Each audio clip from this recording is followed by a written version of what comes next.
L'homme avait posé les fondations de son monde. Il savait recevoir, avancer, aimer, mais il ne savait pas encore ce que c'était perdre pied. La tempête arrivait.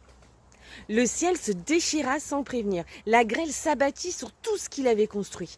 Agalaz est la rune de la destruction nécessaire, celle qu'on ne choisit jamais, mais qui nettoie ce qui devrait tomber. Il se retrouva contraint, sans issue apparente. Le manque, la nécessité, la friction du bois qu'on frotte pour faire du feu. Naotiz lui apprit que la contrainte n'est pas une punition. C'est ce qui force à trouver en soi ce qu'on n'était jamais allé chercher. Alors, tout se figea. Le froid, l'immobilité, l'attente, qui ne dit pas son nom. Issa est la rune du gel.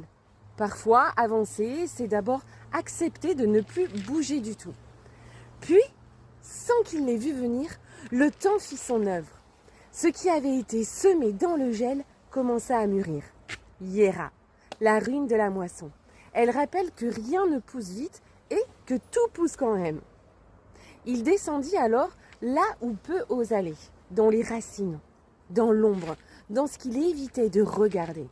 Evas, Lif, l'arbre qui relie les mondes des vivants et des morts, la rune de la mort symbolique qui précède toute renaissance. Dans cette obscurité, il lança les dés. Il ne savait pas ce qu'il dirait. Pertro, la rune du destin caché, celle qui rappelle que tout n'est pas à contrôler, certaines choses sont à recevoir. Alors, quelque chose se dressa pour le protéger.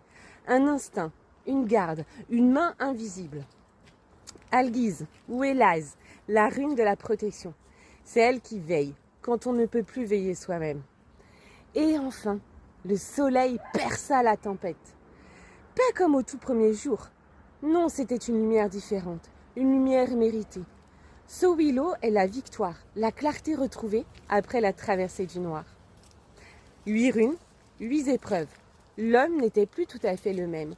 Il avait perdu quelque chose dans la tempête et gagné ce qu'aucune fondation ne peut donner, la profondeur.